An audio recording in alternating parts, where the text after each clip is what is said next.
चलिए जानते हैं आज की देश और दुनिया की सिलेक्टेड काम की और महत्वपूर्ण 50 बड़ी खबरों को सिर्फ 10 मिनट में। पर अभी तक आपने इस वीडियो को लाइक नहीं किया तो लाइक कर दीजिए। तो चलिए वीडियो स्टार्ट करते हैं। सीडीएस बिपिन रावत को गृह मंत्री अमित शाह, राहुल गांधी सहित बेटी कृतिका और तारिणी ने अंतिम दर्शन कर दी श्रद्धांजलि।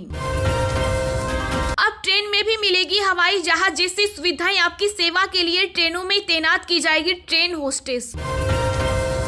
12 करोड़ से अधिक किसानों के लिए बड़ी खबर। KYC पूरी किए बिना नहीं आएगी पीएम किसान निधि योजना की 10वीं किस्त। सीडीएस बिपिन रावत की मौत पर चीन की बेशर्मी। सरकारी अखबार में लिखा, हादसे के लिए भारतीय सेना जिम्मेदार। लोकतंत्र शिखर सम्मेलन में बोले पीएम मोदी, कहा भारत लोकतांत्रिक मूल्यों को मजबूत करने के लिए तैयार। योगी सरकार गरीबों को मुफ्त में देगी 2 गुना राशन। 12 दिसंबर से फ्री राशन वितरण महाअभियान की होगी शुरुआत। कोरोना वायरस के नए वेरिएंट को लेकर केंद्र सरकार का फैसला। अंतर्राष्ट्रीय उड़ानें 31 जनवरी तक सस्पेंड। भारत में एक बार फिर कोरोना के मामलों के बढ़ने की आशंका। केंद्र सरकार का राज्यों को निर्देश, चुनौतियों से निपटने को रहे तैयार। सीबीआई और ईडी प्रमुख का कार्यकाल बढ़ाने वाला विधेयक लोकसभा में पास। संसद की कार्यवाही स्थगित। प्रधानमंत्री नरेंद्र मोदी आज बलरामपुर में 43 साल पुरानी सरयू नहर राष्ट्रीय परियोजना का करेंगे लोकार्पण। आंदोलन खत्म होने के बाद एसकेएम का राकेश टिकैत पर निशाना। कहा, जो किसान राजनीति में जाना चाहते हैं वो संयुक्त किसान मोर्चा छोड़ दें। राज्य कर्मचारियों व पेंशनरों को यूपी सरकार का न्यू ईयर गिफ्ट। 3% बढ़े महंगाई भत्ते का होगा नगद भुगतान। किसान आंदोलन स्थगित होने के बाद सीमा से लगे टोल प्लाजा होंगे मुफ्त। दोबारा दौड़ सकेंगे वाहन। केंद्रीय स्वास्थ्य मंत्री मंडाविया का बयान, 86% वयस्कों को दी जा चुकी है कोरोना वैक्सीन की एक खुराक। जीनोम सीक्वेंसिंग के लिए देश में 36 लैब।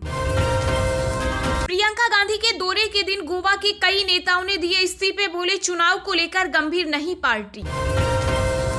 सुलूर एयरबेस का दावा, सीडीएस चीफ के विमान से पहले हवाई मार्ग की जांच के लिए भेजे गए थे 2 चॉपर, लेकिन मद्रास रेजिमेंटल सेंटर का इनकार।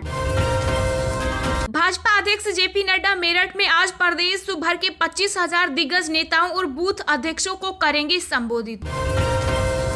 यूपी चुनाव से पहले सदन में उठा कृष्ण जन्मभूमि विवाद। सांसद ने की यथास्थिति पर कानून रद्द करने की मांग। एमजी 2023 के अंत तक भारत में लाएगी सस्ते इलेक्ट्रिक कार। नेक्सन ईवी को देगी टक्कर। 10 लाख रुपए होगी शुरुआती कीमत। नई तकनीक इंस्ट्रूमेंट लैंडिंग सिस्टम से अब घने कोहरे में लैंड होंगे विमान। गहरी धुंध में भी भरेंगे उड़ान। उत्तर प्रदेश में कोरोना वैक्सीनेशन ने पकड़ी रफ्तार, बना सर्वाधिक टीकाकरण करने वाला प्रदेश। संयुक्त राष्ट्र महासभा में अंतर्राष्ट्रीय सौर गठबंधन को मिला ऑब्जर्वर का दावा। भारतीय राजदूत TS त्रिमूर्ति बोले ऐतिहासिक निर्णय। पंजाब विधानसभा चुनाव के लिए आम आदमी पार्टी ने जारी की 30 उम्मीदवारों की दूसरी सूची। अमृतसर नॉर्थ से लड़ेंगे कुंवर विजय प्रताप। देश में ओमिक्रॉन वेरिएंट के अब तक सामने आए 25 केस। सरकार ने कहा, अंतर्राष्ट्रीय यात्रियों की बढ़ाई गई निगरानी। उत्तराखंड कांग्रेस का फरमान, राहुल गांधी की रैली में विधायकों के दावेदार जुटाए भीड़। टिकट के लिए बढ़ेंगे नंबर। अमेरिका में 16 और 17 साल के युवाओं को लगेगी कोरोना की बूस्टर डोज। FDA से मिली मंजूरी। बूस्टर शॉट्स के लिए कोविड-19 टीकों की जमाखोरी पर अमीर देशों को WHO ने दी चेतावनी। कुन्नूर हेलीकॉप्टर हादसे और जनरल बिपिन रावत पर आपत्तिजनक पोस्ट करने वाले शिवा भाई अहिर को अहमदाबाद पुलिस ने दबोचा। यूपी के डिप्टी सीएम केशव प्रसाद मौर्य ने दिया नया नारा। कहा, 2022 में 100 में से 60 हमारा, बाकी 40 में बंटवारा। बंटवारे में भी हमारा। योगी सरकार ने की बड़ी कार्रवाई। नोएडा में वाणिज्य कर विभाग के 4 अफसर किए सस्पेंड। ऑपरेशन देवी शक्ति के तहत अफगानिस्तान से भारत आएगा सिख समूह। गुरु ग्रंथ साहिब होंगे साथ। AFSPA कानून को निरस्त करने के लिए विधानसभा में प्रस्ताव पारित करेंगी नागालैंड सरकार। यूपी विधानसभा चुनाव से पहले बीजेपी को लगा बड़ा झटका। पूर्वांचल के कद्दावर नेता चंद्र प्रकाश वर्मा ने थामा बसपा का दामन। पंजाब में कांग्रेस कैंपेन कमेटी चेयरमैन बनाए गए सुनील जाखड़ पर सस्पेंस बरकरार, पार्टी की बढ़ी चिंता।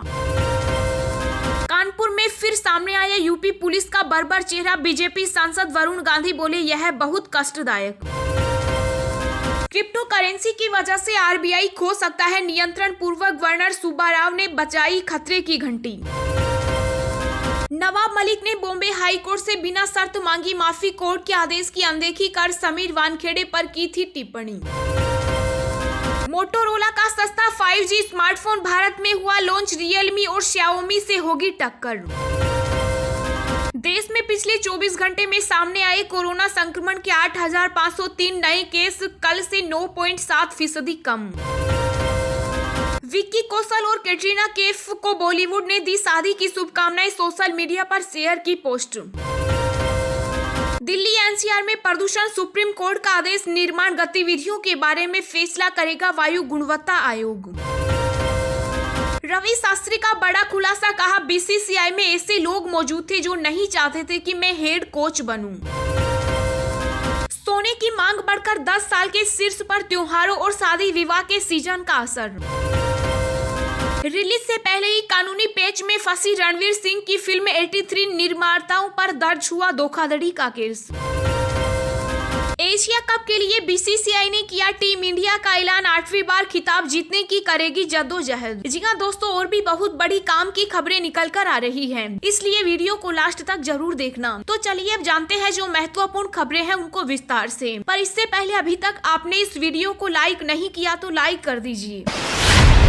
12 करोड़ से अधिक किसानों के लिए बड़ी खबर, ई-केवाईसी पूरी किए बिना नहीं आएगी पीएम किसान निधि योजना की 10वीं किस्त। जी हां, पीएम किसान निधि योजना की 10वीं किस्त का इंतजार कर रहे 12 करोड़ से अधिक लाभार्थी किसानों के लिए बड़ी खबर है। पीएम किसान सम्मान निधि योजना 2021 में मोदी सरकार ने बड़ा बदलाव किया है। 15 दिसंबर तक जारी होने वाली अगली किस्त का पैसा आपको तभी मिलेगा जब आप ई-केवाईसी पूरा कर लेंगे। इसके बिना आपकी किस्त लटक सकती है। सरकार ने इस योजना में यह अनिवार्य कर दिया है। पीएम किसान की 10वीं किस्त का इंतजार करने वाले लाभार्थियों को योजना में हुए अब तक के इन बदलावों को जरूर जान लेना चाहिए। सरकार ने पीएम किसान योजना में रजिस्टर्ड किसानों के लिए ई-केवाईसी आधार अनिवार्य कर दिया। पोर्टल पर कहा गया है कि आधार आधारित ओटीपी प्रमाणीकरण के लिए किसान कॉर्नर में ई-केवाईसी विकल्प पर क्लिक करें और बायोमेट्रिक प्रमाणीकरण के लिए निकटतम सीएससी केंद्रों से संपर्क करें। वैसे आप घर बैठे ही अपने मोबाइल, लैपटॉप या कंप्यूटर की मदद से इसे पूरा कर सकते हैं। योगी सरकार गरीबों को मुफ्त में देगी दोगुना राशन, 12 दिसंबर से फ्री राशन वितरण महाअभियान की होगी शुरुआत। जी हां, उत्तर प्रदेश में 12 दिसंबर से राशन वितरण के महाअभियान की शुरुआत होने जा रही है। सरकार इस अभियान के तहत 15 करोड़ से अधिक राशन कार्ड धारकों को बूस्टर डोज के रूप में दोगुना मुफ्त राशन देगी। देश में अब तक का यह सबसे बड़ा राशन वितरण अभियान है। जानकारी के अनुसार योजना का सीधा लाभ अंत्योदय और पात्र घरेलू राशन कार्ड धारकों को मिलेगा। गरीबों, मजदूरों और किसानों को बड़ा सहारा देने के लिए शुरू हो रही इस अभियान की निगरानी अफसरों के साथ ही सांसद और विधायक भी करेंगे। 12 दिसंबर से शुरू होने जा रहे राशन वितरण के महाअभियान की तैयारियां पूरी कर ली गई। योजना के तहत अंत्योदय राशन कार्ड धारकों और पात्र परिवारों को दोगुना राशन वितरित किया जाएगा। इतना ही नहीं, यूपी सरकार राशन कार्ड धारकों को महीने में 2 बार गेहूं और चावल मुफ्त में देगी। राशन दुकानों से दाल, खाद्य तेल और नमक भी मुफ्त दिया जा रहा है। अब ट्रेन में भी मिलेगी हवाई जहाज जैसी सुविधाएं, आपकी सेवा के लिए ट्रेनों में तैनात की जाएगी ट्रेन होस्टेस। जी हां, भारतीय रेल अपने यात्रियों को बेहतर सुविधाएं देने के लिए जल्द ही ट्रेनों में फ्लाइट की तरह ही ट्रेन होस्टेस को तैयार कर सकती है। आईआरसीटीसी के सीनियर अधिकारी ने बताया कि वे जल्द ही अपनी प्रीमियम क्लास ट्रेनों में ट्रेन होस्टेस की ड्यूटी लगा सकते हैं। आईआरसीटीसी ने बताया कि जिन ट्रेनों में यात्रियों की सुविधा और सेवा के लिए ट्रेन होस्टेस तैनात किए जाएंगे उनमें शताब्दी एक्सप्रेस, वंदे भारत एक्सप्रेस, गतिमान एक्सप्रेस और तेजस एक्सप्रेस शामिल हैं। अधिकारी ने बताया कि लंबी दूरी तय करने वाली प्रीमियम ट्रेन जैसे राजधानी एक्सप्रेस और दुरंतो एक्सप्रेस में ये सेवाएं फिलहाल शुरू नहीं की जाएंगी। आईआरसीटीसी के अधिकारी ने बताया कि प्रीमियम ट्रेनों में होस्टेस की नियुक्ति का मुख्य उद्देश्य यात्रियों को बेहतर सुविधा देना है, जो यात्रियों को बैठने उतरने में मदद करेंगे और खाने पीने की चीजें उनकी सीट पर पहुंचाएंगे। अधिकारी ने कहा कि यात्रियों की सुविधा और सेवा के लिए नियुक्त की जाने वाले होस्टेस केवल महिलाएं ही नहीं होंगी, इनके साथ साथ पुरुष होस्टेस भी प्रीमियम ट्रेनों में यात्री सेवा करेंगे।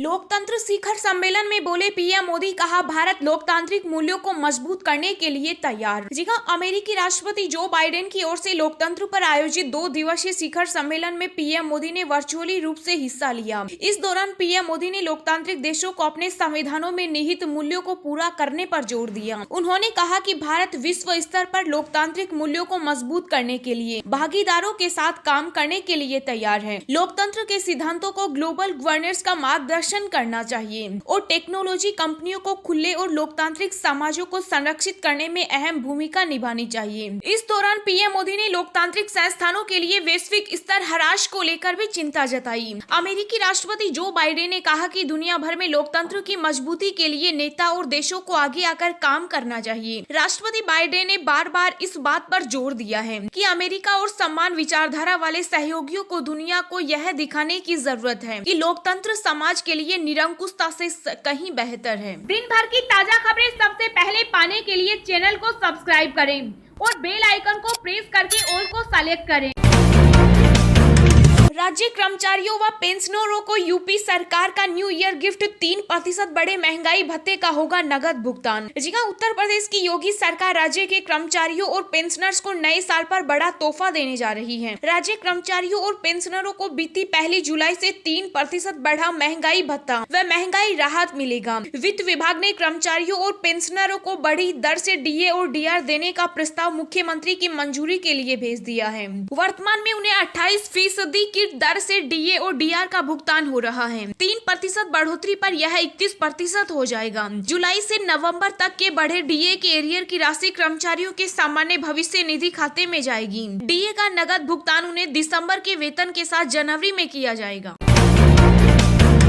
भारत में एक बार फिर कोरोना के मामलों के बढ़ने की आशंका, केंद्र सरकार का राज्यों को निर्देश, चुनौतियों से निपटने को रहे तैयार। जी हां, केंद्र सरकार ने राज्यों को नए वेरिएंट को लेकर सतर्क रहने की सलाह दी। केंद्र का कहना है कि राज्यों को भविष्य में आने वाली हर चुनौती से निपटने के लिए तैयार रहना चाहिए। इसके साथ ही दवाओं और ऑक्सीजन के भंडार पर भी ध्यान देना चाहिए, जिससे मामले बढ़ने पर मरीजों को परेशानी न हो। केंद्र सरकार ने राज्यों और केंद्र शासित प्रदेशों से कहा कि ओमिक्रॉन के दूसरे मरीजों तक इसके प्रसार को रोकने के लिए स्वास्थ्य कर्मियों द्वारा उचित सावधानी बरतनी जानी चाहिए और सलाह दी गई कि दूसरे देशों से आने वाले यात्रियों में संक्रमित पाए जाने वालों के नमूनों को जीनोम सीक्वेंसिंग के लिए प्रयोगशाला को भेजा जाए। स्वास्थ्य सचिव राजेश भूषण ने कहा कि इस तरह के मामलों में संपर्क में आने वाले सभी लोगों को तलाश कर उन्हें बिना कोई देरी किए क्वारंटाइन किया जाना बहुत अहम है। संक्रमितों के स्वास्थ्य पर भी नियमित नजर रखने की सलाह दी। स्वास्थ्य सचिव ने कहा कि ओमिक्रॉन के प्रसार को रोकने के लिए संक्रमितों के साथ ही उनके संपर्क में आने वालों की तत्काल पहचान की जाए और उनकी जांच कराई जाए। साथ ही संक्रमण के जोखिम वाले क्षेत्रों पर भी बराबर नजर रखी जाए।